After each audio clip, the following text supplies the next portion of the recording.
think I'll speak on economic development from a bit of a practical perspective. I first want to thank the judge, obviously the entire Prosperity Task Force and Futuro RGV, but the judge in this initiative really asked us, what can we do better, right? It was essentially that. And the reality is we can do better. We can always do better. Every good coach will always push their team to do better. If you're winning, keep winning. If you're not winning all the time, do what you can to win all the time.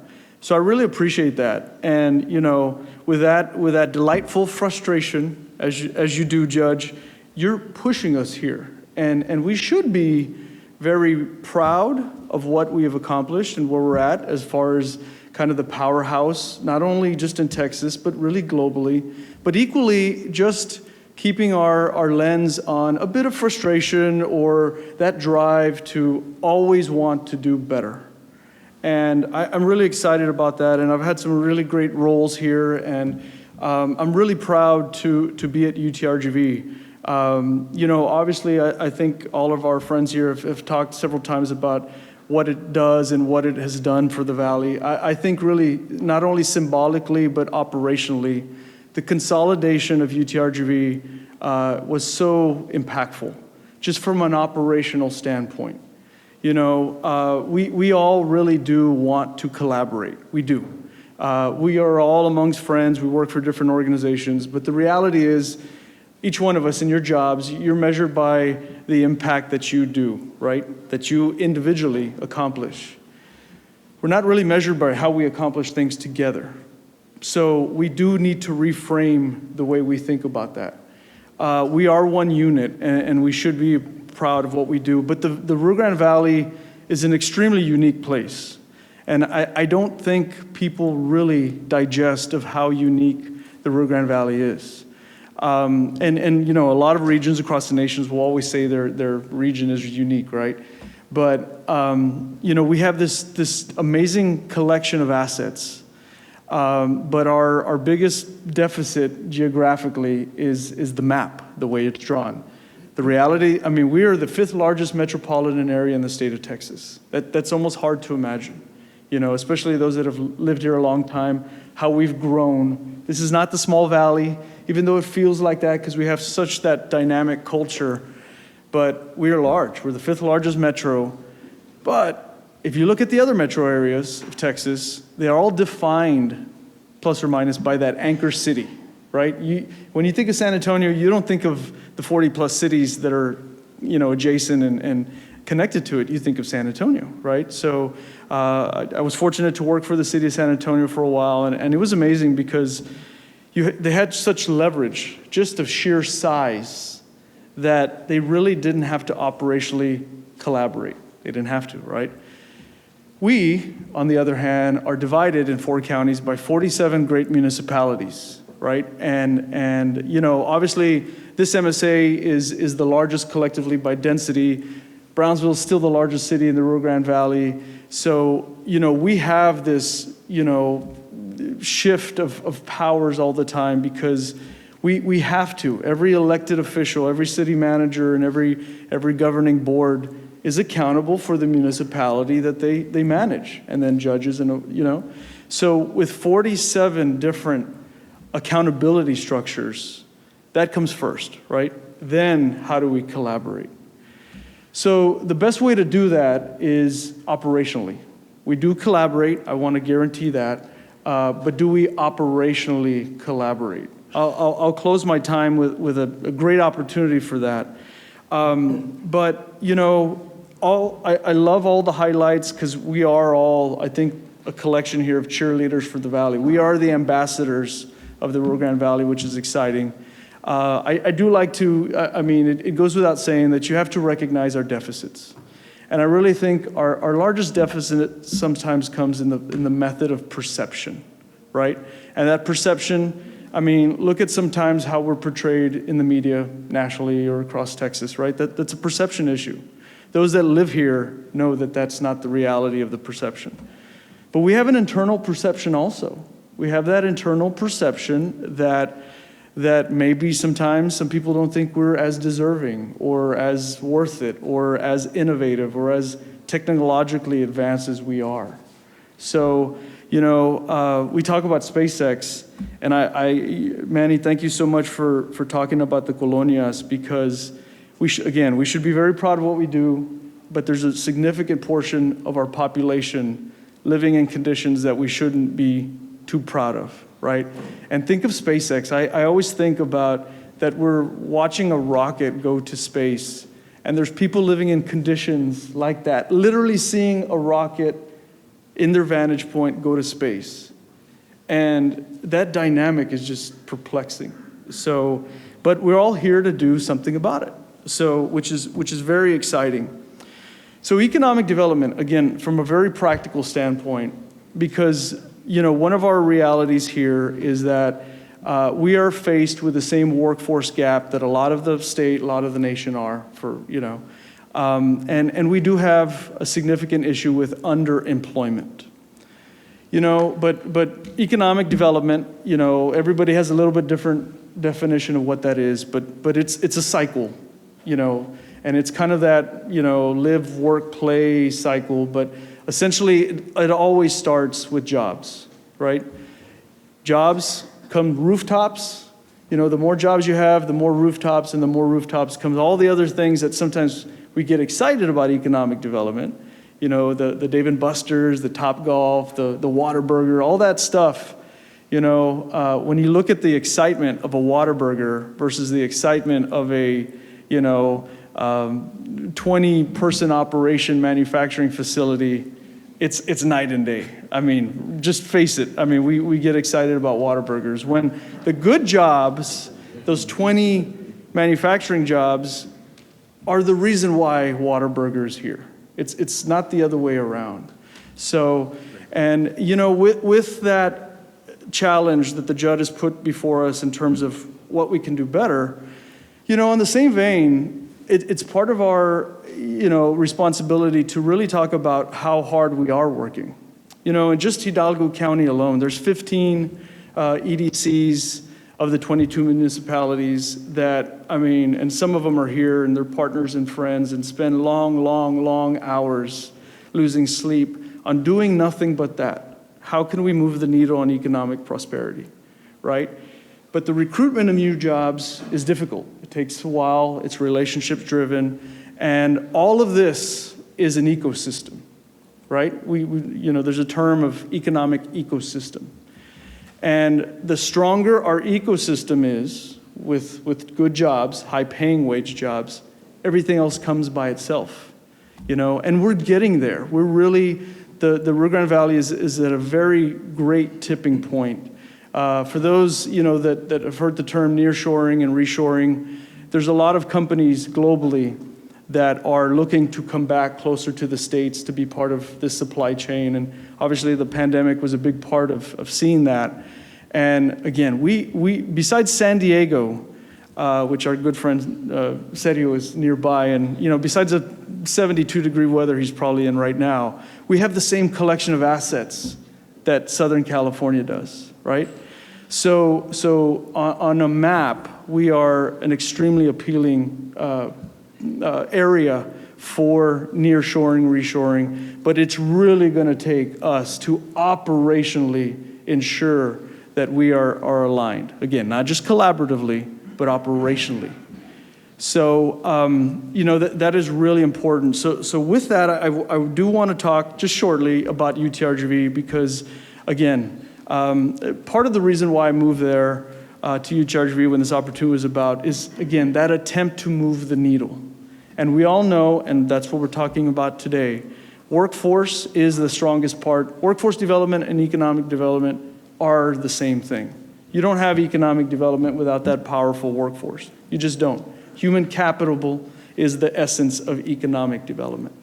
And, higher education at any level is what makes that economic mobility scale advance. And very proud of, and UTRGV, 30,000 plus or minus students, 6,000 plus or minus graduates a year.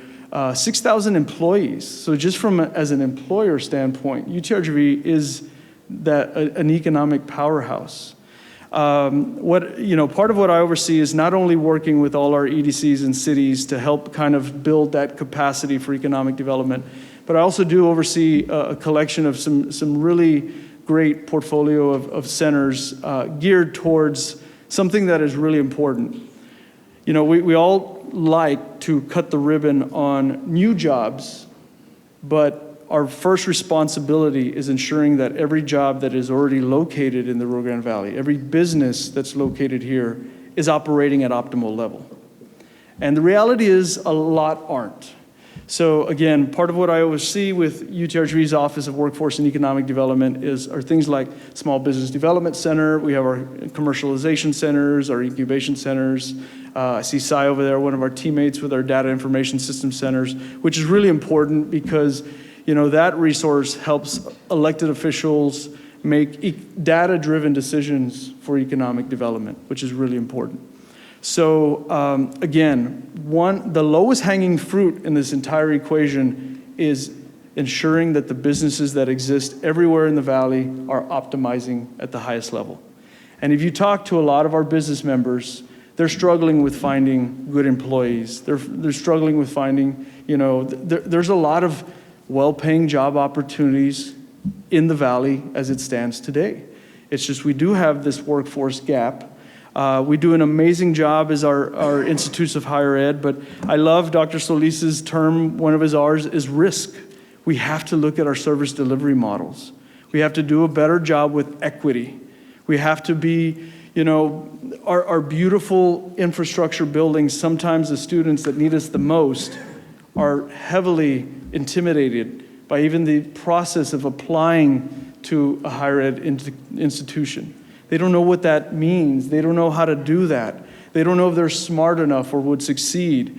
And the $1 million question for those job seekers, or those that even want to advance, is who's going to put food on the table while I do that program? That program can be 2 days or 4 years, but who's going to feed my family while I do that? So it's a delicate and very challenging balance, but I'm very excited about the collaboration.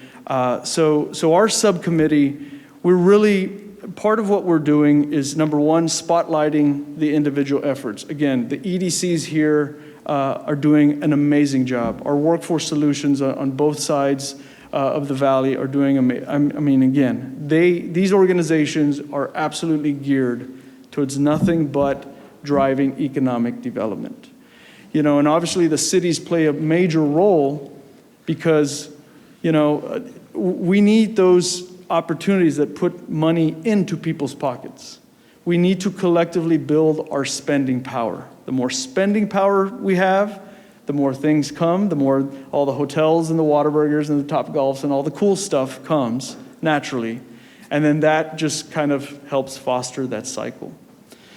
So one thing, as I conclude, I want to talk about some of these federal opportunities. Right now, through a lot of the Inflation Reduction Act and stemmed with CARES Act, we're at a historic time when it comes to federal opportunities and grant opportunities, and the grant world has changed. These federal agencies that administer grants always supported collaboration, right? You got extra points for collaborating. But with the amount of money, which is a good thing, but with the amount of money out there now, they're turning into these kind of super grants. So where they used to administer 5 years ago, $1 million, $2 million, right? And an entity like UTRGV could look into applying on their own. Now they're blocking it into 20, 30, 40, $50 million opportunities. And that's just sheer because that's the only way they could administer and push this money down, right? So EDA, Economic Development and Administration, has been a central federal agency to administer a lot of these programs. So if you haven't researched EDA, just kind of keep the tabs on that. But so many other federal state agencies are doing the same thing. And of course, we've been watching these opportunities. And we always knew this was going to be the exciting summer that NOFOs, which are Notice of Funding Opportunities, started to drop, right? So myself, one particular one that I was really excited about was called the Tech Hubs program, right? And I've been reading about this. I've submitted policy recommendations, and I thought, this is it, this is it. Well, that dropped a little more than a month ago. And I was disappointed. I was disappointed by it because when you read it, it wasn't what I thought it could be as a resource for the Rio Grande Valley. And again, very, very candidly speaking, if you look and read the way the NOFO reads, for tech hubs, the Valley's just, in my opinion, not ready to be competitive at that level. Because again, when you're grouping in $30, $40, $50 million blocks of grants, they're talking about awarding 3, 4, 5 across the nation, right? So obviously that is still there, and there's a couple entities that still may apply for that in some ways, but I'm responsibly not as hopeful as I wish I could be about tech hubs. However, something dropped just a few weeks ago that was kind of on that heels called the EDA Recompete Pilot Program.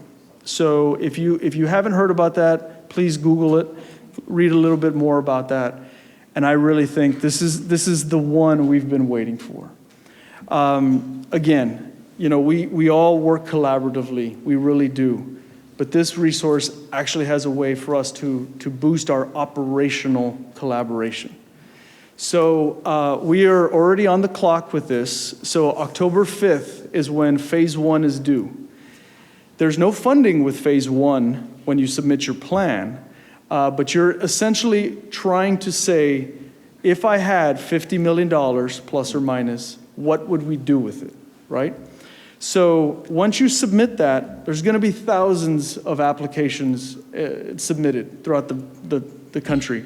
Of those 1,000, they're only selecting 20 of those 1,000 that will then compete for the second phase, which is implementation of plus or minus $50 million. And of that, only about 5 entities will be granted. So 5 regions across the nation will be competing for this. I really think if we do this the way I know we can do it, by a collection of all of our assets collectively put together, I really think we could compete for this one. I really do.